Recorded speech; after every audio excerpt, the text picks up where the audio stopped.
Hello and नमस्कार।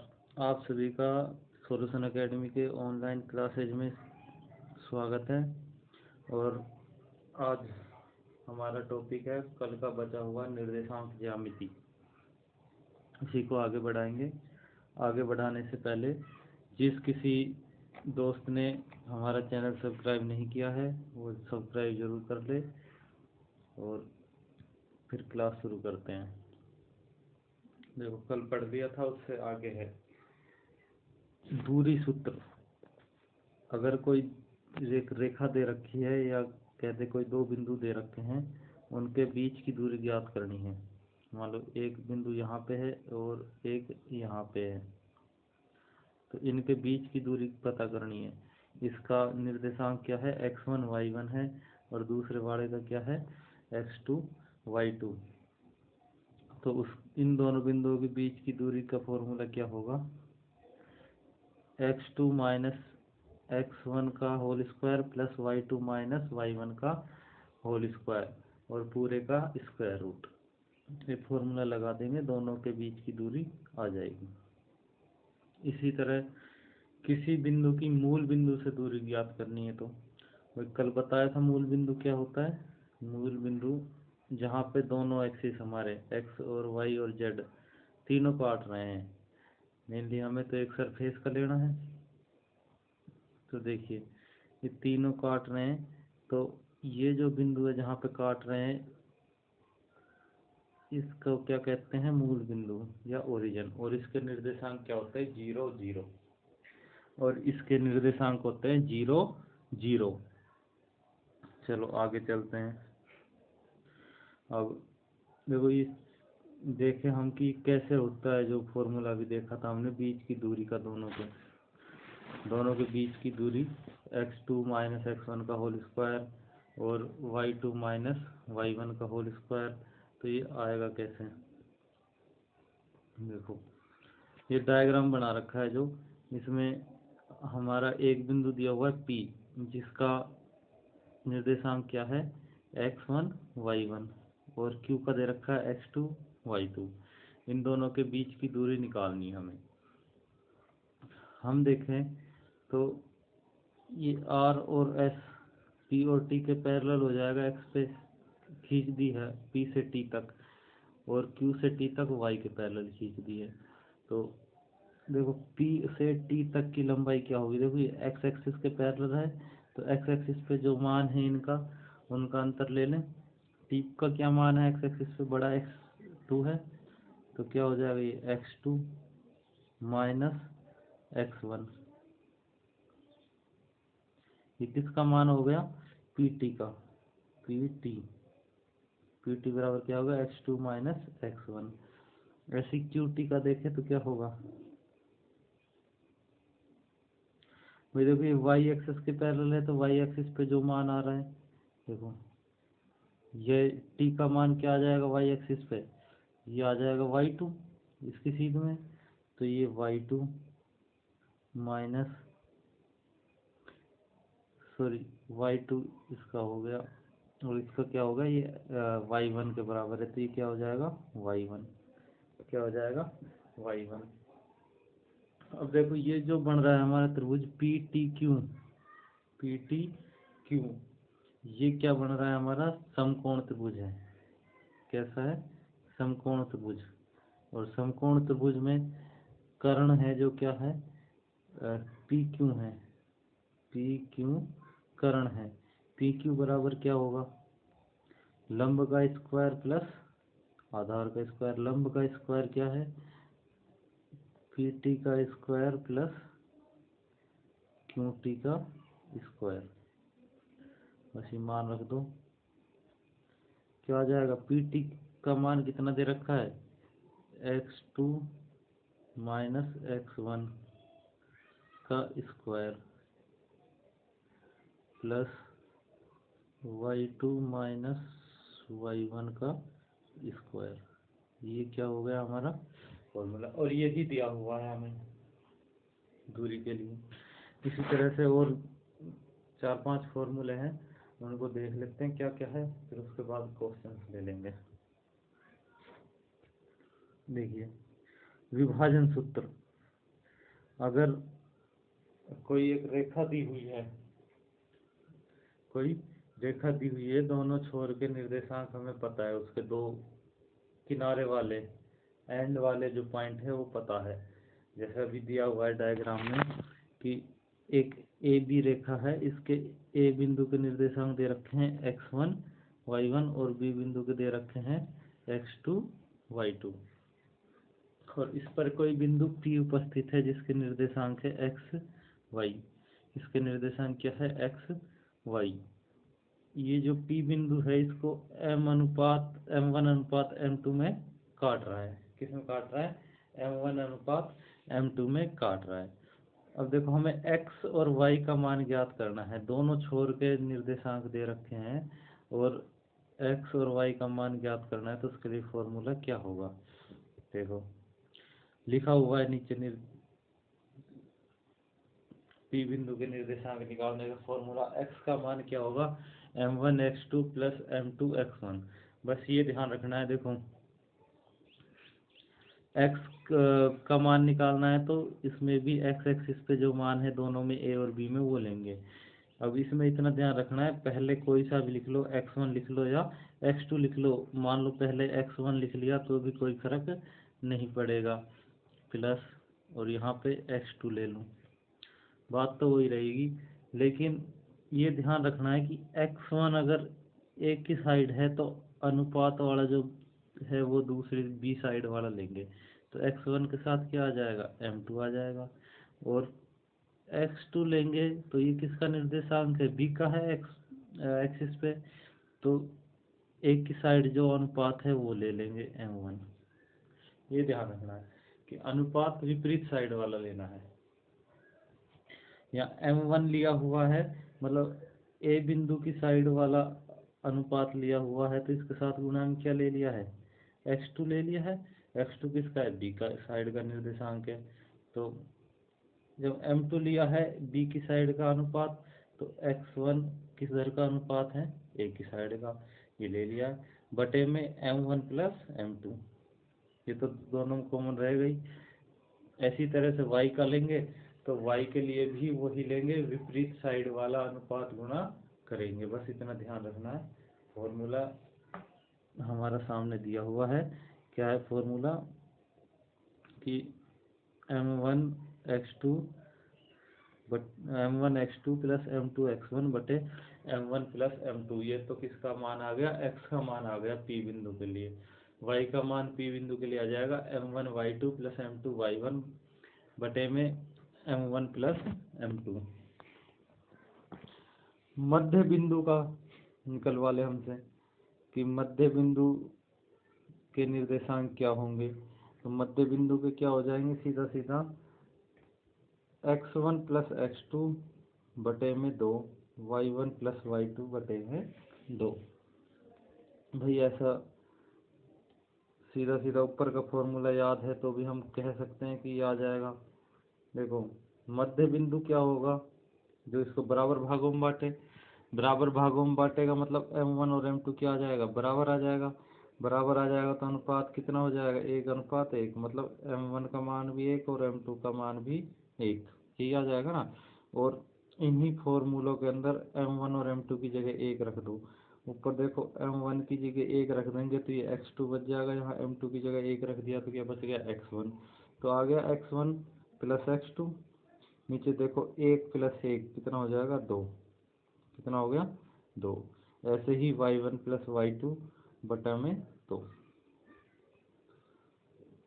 तो इसको ज्ञात कर सकते हैं। आगे देखो त्रिभुज का क्षेत्रफल। कोई भी त्रिभुज दे रखा है, त्रिभुज ए बी सी जैसे दिया हुआ है, और इसमें तीनों बिंदु के निर्देशांक है, ए का x1 y1, बी का x2 y2 और सी का x3 y3। तो इसका क्षेत्रफल क्या होगा? भाई 1/2 से गुणा करेंगे जैसे किया हुआ है, और उसमें क्या करेंगे? अंतर लेंगे y के निर्देशांकों का। कौन से का? y का। और उसके साथ जो अंतर आएगा गुणा कर देंगे किसका? जो तीसरा बचा हुआ है उसका x का। y के निर्देशांक किसी भी दो बिंदु के ले लेंगे, जैसे सबसे पहले इसमें लिया हुआ है y2 minus y3, y2 minus y3। तो देखो इसके साथ इनमें क्या नहीं आया, अंतर लिया तो 1 वाला नहीं आया, तो x निर्देशांक का गुणा कर देंगे जो नहीं आया है उसका। ऐसे ही जोड़ते जाएंगे और इसी सीरीज में चलते चले जाएंगे। जैसे नीचे दिया हुआ है x2 के साथ क्या आ गया हमारा, देखिए x2 के साथ आ गया y3 माइनस y1, y2 से y3 गए तो फिर y3 y1, फिर y1 y2, बस सीरीज में चलते जाना है। और जो इस ब्रैकेट के अंदर नहीं है, यहाँ y3 और y1 है, यहाँ पर y2 नहीं है, तो y2 के साथ वाला x का निर्देशांक क्या है, x2, तो x2 से गुणा कर दिया, यहाँ किससे कर दिया, x3 से, बस गुणा करते चले जाएंगे। तरीके से याद कर लो, दिक्कत नहीं होगी, रट्टे मारोगे तो भूल भी सकते हो। समरेखी त्रिभुज का क्षेत्रफल, देखो समरेखी त्रिभुज का क्षेत्रफल, समरेखी त्रिभुज क्या होता है, मतलब एक रेखा होगी जिसके ऊपर 3 बिंदु हैं, और ये वास्तव में कोई त्रिभुज होता नहीं है ऐसा, जिसे हम कहते हैं समरेखी त्रिभुज, ऐसा कोई त्रिभुज होता ही नहीं है, वो सीधी रेखा होती है। और एक रेखा का क्षेत्रफल कितना होता है, रेखा के त्रिभुज का रेखा के क्षेत्रफल होगा एक 0, कितना होगा 0, इसका मान हमेशा कितना आएगा 0।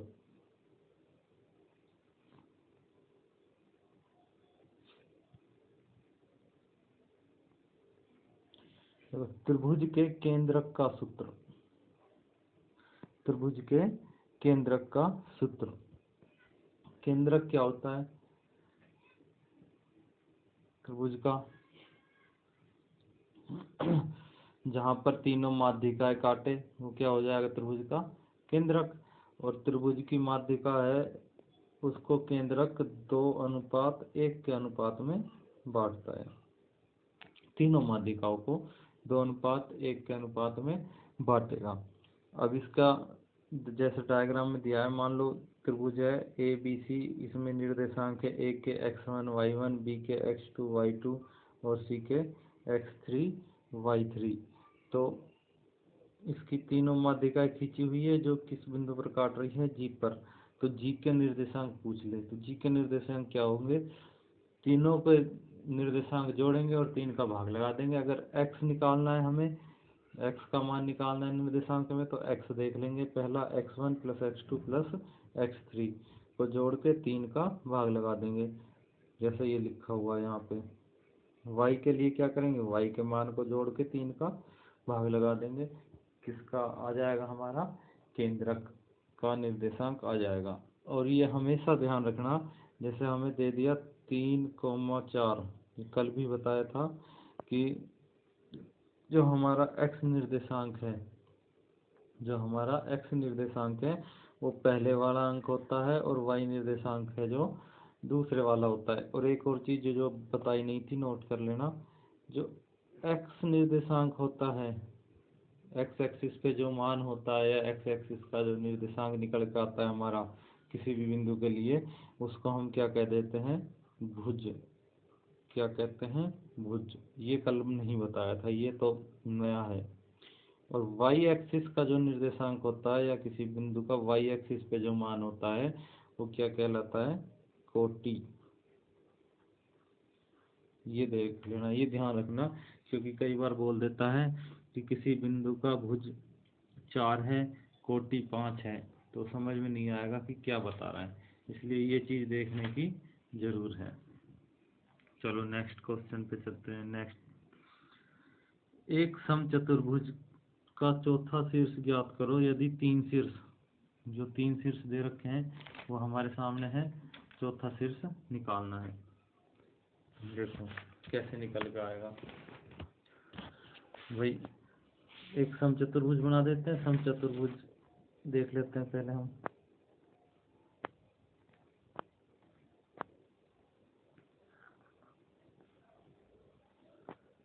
तो ये समचतुर्भुज बना दिया हमने, इसमें ये बिंदु है, इसके निर्देशांक है 2 और -7, एक दिया हुआ है। दूसरा हो गया 3 और 4, ये हो गया -2 और 3। तो कैसे निकालेंगे? हम इसमें विकर्ण खींच देते हैं। जब भी समचतुर्भुज का तीसरा पूछे तो विकर्ण खींच दो। क्यों खींचेंगे? क्योंकि इसमें जो दिया हुआ है विकर्ण, समचतुर्भुज के लिए क्या होता है कि विकर्ण एक दूसरे को किस पे करते हैं, समद्विभाजित करते हैं, या एक दूसरे को आधा आधा काटते हैं। एक दूसरे को समद्विभाजित करते हैं या आधा आधा काटते हैं। तो क्या होगा, उस फॉर्मूले से हम इसका मान निकाल लेंगे। मान लो ये x है और y है, ये क्या है, x और y है। तो अब देखिए, पहले ये वाला विकर्ण ले लेते हैं हम। इसमें दोनों बिंदु पता है, इससे हम क्या करेंगे, इस बिंदु का जहाँ पे विकर्ण काट रहे हैं हमें निर्देशांक पता चल जाएगा। जब आधा आधा काट रहे हैं तो मध्य बिंदु का अभी फॉर्मूला बताया था, क्या होता है, दोनों को जोड़ के और क्या कर देंगे, 2 का भाग लगा देंगे। तो दोनों देखो x का मान लेते हैं, कितना है इसमें, -2 और इसमें 2। तो देखो 2 - 2 जोड़ देंगे हम। 2 और -2 को जोड़ेंगे तो कितना हो जाएगा, 0। 0 में 2 का भाग लगाएंगे, कितना आ गया, 0। दूसरे का निकालेंगे तो क्या होगा, दूसरा y का मान, ये क्या हो गया हमारा, -7। तो -7 प्लस में 3, प्लस में 3 बटे में 2। -7 और 3 कितना हो गया, -4 बटे 2, कितना आ गया, -2। इस बिंदु के निर्देशांक आ गए हमारे 0 और -2। कितना आ गया, 0 और -2। अब इसी निर्देशांक को यूज में लेके x और y का मान निकाल लेंगे। कैसे निकालेंगे, देखो अब दूसरा विकर्ण ले लेते हैं। इसके दोनों सिरों पे देखो, एक के निर्देशांक x और y है, एक के 3 और 4 हैं। तो अब इसको ले लेंगे, x का मान ले लेते हैं, x प्लस 3 बटा 2 बराबर कितना आएगा, 0। क्योंकि इस पे कितना आ रहा है, x का मान 0। तो क्या आ जाएगा इसका मान, x का मान कितना आ जाएगा, 2 को इधर गुना करेंगे 0 के साथ तो 0 हो जाएगा, और 3 को उधर ले जाएंगे तो क्या हो जाएगा, माइनस हो जाएगा। x का मान कितना आ गया, -3। ऐसे ही इसके लिए लेंगे y प्लस 4 बटा 2। तो इसके बराबर कितना होगा, -2। इसमें कितना दे रखा है, यहाँ पे -2 दे रखा है। तो क्या आ जाएगा इसके बराबर, -2। तो y प्लस 4 बराबर कितना हो गया, 2 का गुणा कर देंगे उधर -4, और y बराबर कितना हो जाएगा, ये -4 है, ये 4 उधर जाएगा, ये भी -4 हो जाएगा। तो -4 कितने हो जाएंगे, -8। तो इस बिंदु के निर्देशांक हमारे क्या आ गए, x का मान आ गया -3 और y का मान आ गया -8। ये उत्तर आ जाएगा। आगे चलते हैं। एक चित्र दिया हुआ है, इसमें बोला गया है कि x एक्सिस लाइन PQ को किस अनुपात में बांटेगा। y एक्सिस है जो, इस लाइन PQ को किस अनुपात में बांटेगा। भाई सबसे पहली बात तो क्या हो जाएगी हमारी, जब y एक्सिस बांटेगा, जहाँ भी काटेगा वहाँ पर y अक्ष पे हर जगह पर x का मान कितना होता है, 0 होता है। y अक्ष पे x का मान क्या होगा, 0 होगा। तो मान लो ये बिंदु है जहाँ पे काट रहा है ना, तो इसका निर्देशांक क्या हो जाएगा, 0। और दूसरा पॉइंट हम y ही मान लें, y का मान कितना है पता नहीं, ये कितना हो जाएगा, 0। x का मान पता चल जाए बस हम वहीं से निकाल लेंगे। अब देखो हम एक चीज मान लें कि इस बिंदु पर अनुपात जो हमारा बन रहा है वो क्या बन रहा है, कि ये तो k है,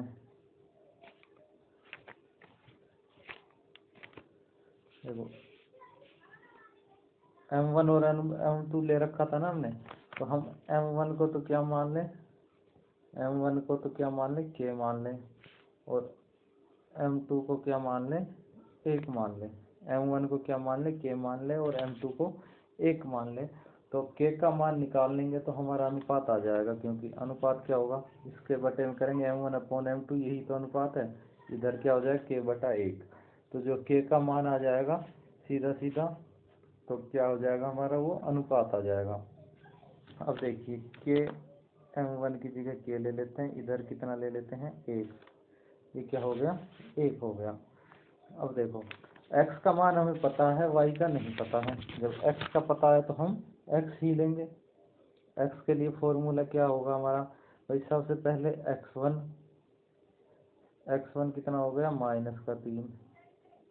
m2 कितना दे रखा है यहाँ पे, 1, तो गुणा 1, प्लस x2 कितना दे रखा है यहाँ पे, 7, तो 7, और M1 का क्या हो गया, K, बटे में M1 प्लस M2, तो क्या हो जाएगा, K+1। M1 का मान K लिया हुआ है यहाँ पे हमने। चलो बराबर कितना हो जाएगा, हमारा 0 आया हुआ है, ये 0 हो जाएगा। तो 3 + 7K बराबर K+1, K+1, सॉरी K+1 उधर जा गुना होगा तो कितना हो जाएगा, ये 0 हो जाएगा। कितना हो जाएगा, 0, और ये -3 था। 7K बराबर -3 उधर जाएगा तो कितना बच जाएगा, 3, और K बराबर कितना आ गया, 3/7। तो ये अनुपात क्या आ जाएगा हमारा, 3:7। तो जब भी ऐसा क्वेश्चन दे रखा हो, M1 और M2 लेके चलोगे तो हमारे क्या हो जाएंगे, 2 अननोन वेरिएबल हो जाएंगे। लेकिन हमारा अनुपात दिया है तो हम उसको क्या मान के चलें, K मान लें। अनुपात क्या है हमारा, K है। इसका मतलब क्या होगा, M1/M2 बराबर K हो गया, और उससे कैलकुलेट करेंगे तो हमारा अनुपात निकल के आ जाएगा। जब भी ऐसा क्वेश्चन दिया हो तो उसको इस तरह से सिद्ध कर लेंगे। नेक्स्ट चलते हैं, प्रवणता। अब प्रवणता क्या होती है, सबसे पहले तो बात करेंगे कि आखिर प्रवणता होती क्या है। देखो एक डायग्राम दिया हुआ है जिसमें क्या है, ये y एक्सिस है, ये क्या है, x एक्सिस है, ये क्या है, x एक्सिस है, और एक ये रेड कलर में जो दी हुई है एक लाइन है जो x एक्सिस को काट रही है। कोई भी लाइन होगी वो x एक्सिस को काटेगी या कोई ना कोई एंगल तो बनाएगी। नहीं काटेगी तो उसका एंगल x एक्सिस के साथ एंगल क्या होगा, 0 डिग्री, है ना। और एंगल हमेशा कैसे लेते हैं हम, काउंटर क्लॉकवाइज लेते हैं। x से y की साइड चलेंगे कैसे, काउंटर क्लॉकवाइज, और ये एंगल थीटा है। मान लो ये एंगल कितना बन रहा है, थीटा। तो हम प्रवणता क्या का फॉर्मूला क्या है, स्लोप का, इसको हम m से डिनोट करते हैं। प्रवणता को किससे करते हैं, m से। तो प्रवणता किसके बराबर हो जाएगी, m होता है tan थीटा के बराबर।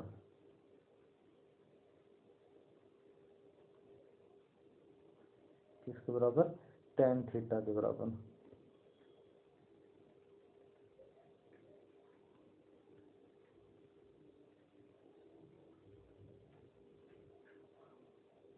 tan थीटा, ये होती है प्रवणता इसकी। ये जो कोण है हमेशा किधर से लेंगे, एंटी क्लॉकवाइज ही लेंगे। अब देखिए प्रवणता, हमें एंगल दे रखा हो तो हम सीधा निकाल लेंगे, tan थीटा आ गया। अब किसी रेखा के दोनों निर्देशांक दे रखे हैं तो क्या करेंगे, मान लो ये दे रखी है एक रेखा जिसका पहला बिंदु है x1 और y1, दूसरा बिंदु है वो है x2 और y2। तो प्रवणता क्या होगी, इसमें m का मान आ जाएगा हमारा y2 - x1 बटे x2 माइनस x1 क्या होगा, y2 माइनस y1 बटे x2 माइनस x1। ये तो पहली कंडीशन हो गई। दूसरी कंडीशन के लिए लेंगे हम, चलो क्वेश्चन है इसी पे कर लेते हैं मिटाकर, इसको नोट कर लेना, स्क्रीनशॉट लेकर पॉज करके ले लेना पीछे। देखो दूसरी कंडीशन क्या होगी,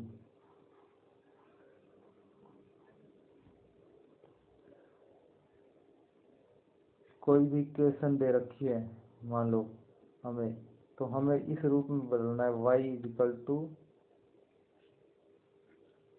mx प्लस सी।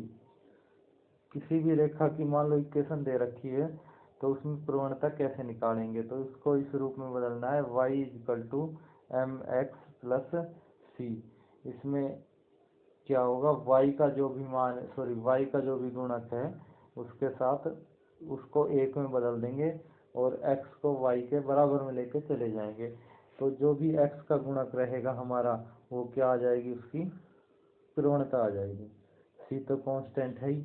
जैसे मान लो हमें एक इक्वेशन दे दे 4x प्लस 3y बराबर 12, तो क्या करेंगे, y को तो इस साइड रखेंगे, 4x को दूसरी तरफ ले जाएंगे, कितना आ जाएगा, 3y बराबर 12 माइनस 4x। और y का मान कितना आ जाएगा हमें, भाई y का जो गुणक है उसको क्या कर लेना है, हमें एक कर लेना है, तो 3 का भाग लगा दो हर जगह, इसमें 3 का भाग लगाएंगे तो 1 हो जाएगा, 12 में 3 का भाग लगाएंगे तो कितना आ जाएगा 4, और माइनस का 4/3x, माइनस का 4/3x। तो जैसा भी इक्वेशन दिखाया कि x का जो गुणक होगा वो क्या होगा, प्रवणता होगा, तो इसमें प्रवणता क्या हो जाएगी, स्लोप क्या हो जाएगा, माइनस का 4/3। m बराबर क्या आ जाएगा, माइनस का 4/3। सिर्फ क्या करना है हमें, उस इक्वेशन में y का मान है, जो y का गुणक का मान है वो तो 1 कर लेंगे, और उसके बाद y से बगल में ले जाएंगे सभी आइटम जितने भी बच गए, वो स्लोप क्या बच जाएगा हमारा, जो x का गुणक है। जैसे ही क्वेश्चन दिया हुआ अगला, रेखा इसकी प्रवणता तथा x अक्ष के साथ कोण ज्ञात करो, दोनों चीजें पूछी हुई है। क्वेश्चन में एक ही चीज पूछेगा, कोण भी पूछ सकता है। तो देखो सबसे पहले तो जो ये रेखा दी हुई है इसमें y वाली वैल्यू को इधर रखो, x को उधर ले जाएंगे, तो कितना बच जाएगा हमारा, √3y बराबर 3x प्लस में कितना हो जाएगा 5। भाई √3 का भाग लगा दो सब में, तो इधर क्या बच जाएगा, y बराबर 3/√3 प्लस 5/√3। ये क्या हो गया, 5/√3 सी का मान हो गया, 3/√3 किसका हो गया, m का। m बराबर कितना आ गया, 3/√3, और 3 में √3 का भाग लगाएंगे कितना बच जाएगा, √3। क्या आ गया, √3। तो ये तो क्या आ गया हमारा, प्रवणता आ गई, प्रवणता, या क्या कहते हैं, स्लोप। क्या आ गया, स्लोप आ गया। अब हमसे थीटा का मान भी पूछा है, एंगल का, तो एंगल कैसे निकालेंगे, भाई प्रवणता बताया था, m बराबर क्या होता है, tan थीटा,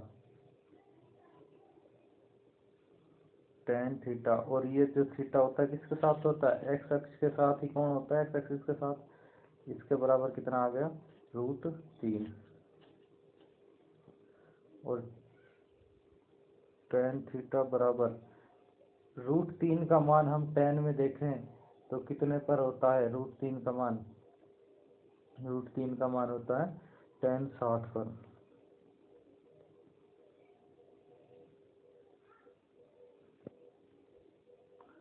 अब देखो tan से tan कट गया, थीटा बराबर कितना आ गया 60 डिग्री। थीटा बराबर क्या आ जाएगा 60 डिग्री। थीटा का मान क्या आ जाएगा 60 डिग्री आ जाएगा। चलो आगे चलते हैं। दो रेखाओं के बीच कोण, कोई भी दो रेखाएं दे रखी है, उनके बीच में कोण पूछ ले तो क्या होगा। जैसा भी डायग्राम में दे रखी है दो रेखाएं, इनके बीच में कोण है थीटा, इनके बीच में कोण क्या है थीटा। तो हमारा फॉर्मूला क्या होगा, tan थीटा बराबर m1 माइनस m2 बटे 1 plus m1 m2, m1 plus m2। और यहाँ पर m1 और m2 क्या है, इन दोनों रेखाओं की प्रवणता है। इसकी मान लो m1 है तो इसकी क्या होगी m2, इनकी प्रवणता है दोनों की m1 और m2। एक चीज और, यदि दोनों रेखाएं पैरेलल है, समांतर हैं, तो इनकी प्रवणता भी क्या होगी बराबर होगी। मान लो ये m1 प्रवणता है, इसका स्लोप m1 है और इसका m2 है, तो यदि ये दोनों समांतर है तो क्या होगा m1 बराबर m2। या फिर क्वेश्चन में दिया हुआ हो कि दोनों का क्या कहते हैं कि स्लोप बराबर है, तो वो रेखाएं कैसी होंगी, तो क्या उत्तर आएगा कि दोनों रेखाएं समांतर होंगी। जब भी स्लोप बराबर होगा तो दोनों रेखाएं क्या होगी समांतर होंगी। ये ध्यान रखना, इस कंडीशन में दोनों रेखाएं क्या हो जाएंगी समांतर। देखो एक क्वेश्चन दिया हुआ है, इन दोनों रेखाओं के बीच कोण ज्ञात करो। इन दोनों रेखाओं के बीच कोण ज्ञात करना है तो हमें क्या करना होगा, दोनों रेखाओं का स्लोप निकाल लें। पहली रेखा हम क्या करें, y का मान है जो एक कर ले, y के गुणक का मान, तो क्या करें x 5 को इस साइड लेकर आ जाते हैं बराबर के, तो x माइनस 5 बराबर क्या हो जाएगा √3y। क्या हो जाएगा √3y। अब देखो √3 का भाग सब में लगा देते हैं, y बराबर क्या बन जाएगा हमारा 1/√3 x माइनस 5/√3। पहली जो रेखा है उसकी प्रवणता क्या आ जाएगी हमारी, भाई x का जो गुणक होगा वो प्रवणता हो जाएगी, तो m1 बराबर आ गया 1/√3। ऐसे ही दूसरी रेखा की ले लेंगे। दूसरी रेखा की क्या हो जाएगी हमारी, देखो y बराबर कितना हो जाएगा √3x, उधर चला जाएगा √3x, इधर प्लस था तो इधर आके कैसा होगा माइनस, प्लस में 7। y का गुणक एक ही है तो हमें कोई भाग लगाने की जरूरत ही नहीं है, तो यहाँ पे क्या आ जाएगा हमारा m2 कितना आ गया -√3। m2 कितना आ गया -√3। अब देखो फॉर्मूले में रख देते हैं, हम मान निकाल लेते हैं। कोई प्लस आए या माइनस आए, जो हमने कर रखा है मान की कैसा लेना है, हमें प्लस ही लेना है। देखो यहाँ पे फॉर्मूला लगा देते हैं। सबसे पहले tan थीटा बराबर क्या दिया हुआ है,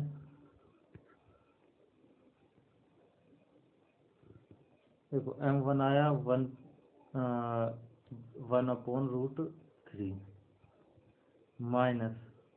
माइनस में क्या आ जाएगा माइनस का √3। भाई इसका कितना है m2 कितनी आई हमारी माइनस की √3 बटे में 1 प्लस माइनस का √3 गुणा 1/√3। अब देखिए ऊपर ये क्या होगा माइनस माइनस प्लस हो जाएगा, ये माइनस कट जाएगा, क्या हो जाएगा माइनस कट जाएगा, दोनों जुड़ जाएंगे। ऊपर कुछ भी मान आए, हम नीचे का मान देखते हैं। देखो √3 से कितना कट गया √3, नीचे कितना बच गया हमारा 1 - 1 कितना हो गया 0। और किसी भी संख्या में 0 का भाग देंगे तो क्या आता है, इन्फिनिटी आता है।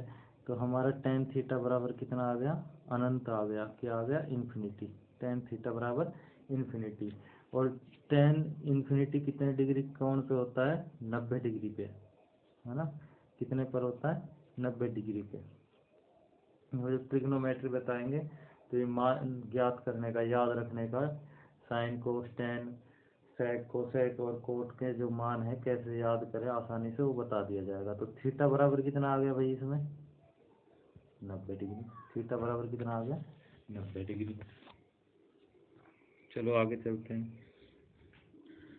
लंबवत दूरी निकालने का फॉर्मूला भी क्या होगा, लंबवत दूरी, दो रेखाएं दे रखी हैं तो उनकी लंबवत दूरी निकालनी है हमें।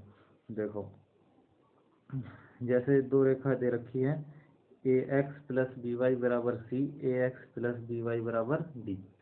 देखो लंबवत दूरी हम तभी निकाल सकते हैं, पहला तो जब दोनों में एक्स और वाई के गुणक क्या हो, सेम हो, या फिर दो इक्वेशन दे रखी है उन दोनों में जो एक्स और वाई के गुणक है, मान लो एक्स का गुणक a1 है, दूसरी इक्वेशन में a2 है, इनका अनुपात क्या हो, b1/b2, ये अनुपात सेम होगा तो हम निकाल सकते हैं। अगर a1 और a2 का मान अलग अलग है और b1 b2 का मान अलग अलग है, लेकिन ये अनुपात मिल रहा है तो हम उनको बराबर अनुपात में बांट सकते हैं, वो बराबर संख्या हम बदल सकते हैं।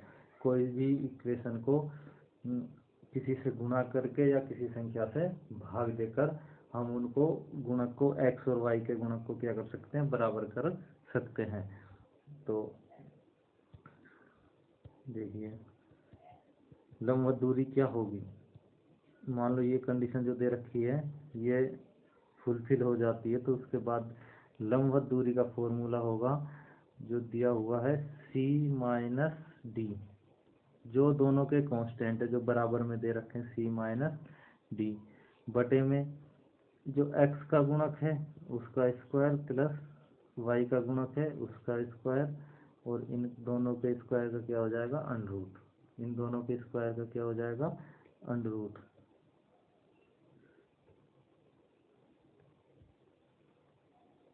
b का स्क्वायर। दूसरी कंडीशन, यदि कोई बिंदु दे रखा है हमें, यदि कोई बिंदु दे रखा है और एक रेखा दी हुई है, एक बिंदु और एक रेखा दे दे, जैसे यहाँ पे ये बिंदु दे दिया, इस बिंदु का निर्देशांक मान लो x1 और क्या है y1, और ये रेखा दे रखी है ax plus B Y plus C बराबर 0। इन दोनों के बीच की लंबवत दूरी पूछ लेगा तो क्या होगा, तो इसकी लंबवत दूरी हो जाएगी,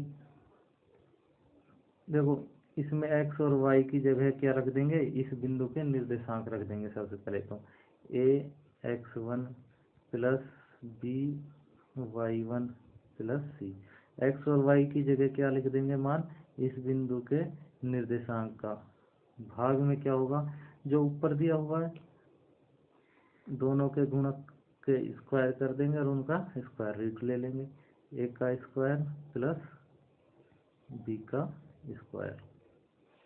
ये क्या हो गया, हमारा लंबवत दूरी का फॉर्मूला हो गया। अब देखो इसके हिसाब से क्वेश्चन देख लेते हैं। पहला दिया हुआ है 4x प्लस 3y बराबर 16, 4x प्लस 3y बराबर 16। दूसरा दिया हुआ है 8x प्लस 6y बराबर 18। देखो 8x प्लस 6y, इनको हम 4x प्लस 3y के रूप में बदल सकते हैं ना। देखो इसमें 4 है, 4/8 कितना आ गया, 1/2, और दूसरे में क्या है y के गुणक 3/6 कितना आ गया, 1/2। तो हमारा क्या आ रहा है अनुपात, 1/2 आ रहा है। दूसरी इक्वेशन को 1/2 से क्या कर दो, गुणा कर दो, दोनों बराबर आ रहे हैं तो हमारे x और y के गुणक क्या हो जाएंगे, सेम हो जाएंगे। जब 2 से 1/2 से गुणा करेंगे तो क्या आ जाएगा, ये भी पहले में 2 का भाग लगाएंगे तो ये क्या हो जाएगा 4x, आगे 6x में 2 का भाग लगाएंगे तो वो 6y में तो 3y, और 18 में 2 का भाग लगा देंगे तो 9, कितना आ जाएगा 9। बस फॉर्मूला जो हमें दिया था उसमें मान रख देते हैं, फॉर्मूला क्या दिया हुआ था हमारा, सी माइनस डी। तो सी कितना है 16, डी कितना है 9, तो 16 माइनस 9। और ये निशान हमें हमेशा साथ रख कर चलना है, क्योंकि जो भी मान आएगा उसको किस में लेना है, प्लस में लेना है। किस में लेना है, प्लस में लेना है। चाहे कैसा भी निशान आए, सॉल्यूशन हो, वो क्या हो जाएगा, प्लस में हो जाएगा। ये देखो x का गुणक क्या है, 4 हो गया, तो 4 का स्क्वायर प्लस y का कितना है 3, तो 3 का स्क्वायर। 16 में से 9 गया तो कितना बच जाएगा, 16 में से 9 जाएगा तो 7 बच जाएगा। और ये कितना हो जाएगा, √25। 4 का स्क्वायर 16, 3 का स्क्वायर 9, 16 और 9 25, तो उत्तर कितना आ जाएगा 7/5। उत्तर कितना आ जाएगा 7/5। देखो 7/5 हमारा प्लस का ही आया है, तो कोई निशान चेंज करने की जरूरत ही नहीं है। नेक्स्ट क्वेश्चन ले लेते हैं। जो इसमें बिंदु दे दिया है और एक लाइन दे दी है, तो सीधा सीधा फॉर्मूला लगा देते हैं। लंबवत दूरी क्या होगी, इसकी होगी 3x। तो x की जगह हम मान रख देते हैं इसमें से x1, तो कितना हो जाएगा, 3x की जगह रखेंगे तो -3 गुणा -3। आगे इक्वेशन दे रखी +4 गुणा y की जगह इसमें से मान रखेंगे तो y का कितना हो जाएगा, यहाँ पे रखेंगे तो 4 गुणा 2 प्लस में क्या हो जाएगा 16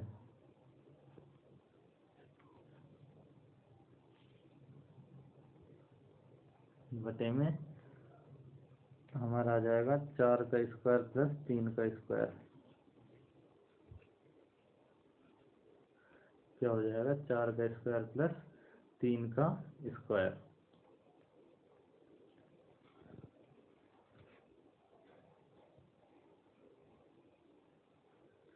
देखो 3 तिया 9, क्या हो गया 3 तिया 9 प्लस 4 दूनी 8 प्लस 16 बटे, इसका अनुमान निकालेंगे, अभी निकाला था 5 आ गया। 8 और 16 कितने हो जाएगा 24, 24 में से 9 गया तो कितना आ गया 15, 15 बटे 5, इधर 5 बचा हुआ, तो कितना आ जाएगा इसका 3। लंबवत दूरी कितनी आ जाएगी, 3 आ जाएगी इसकी। नेक्स्ट क्वेश्चन पे चलते हैं। अब क्या है हमारा नेक्स्ट क्वेश्चन, देखो ए बी तथा सी के निर्देशांक ज्ञात कीजिए यदि डी ई तथा एफ तीनों रेखाओं के मध्य बिंदु हैं। भाई 3 रेखाओं से मिल गए बनता है त्रिभुज, तो इन तीनों के मध्य बिंदु दे रखे हैं, तो इस कंडीशन में क्या होगा।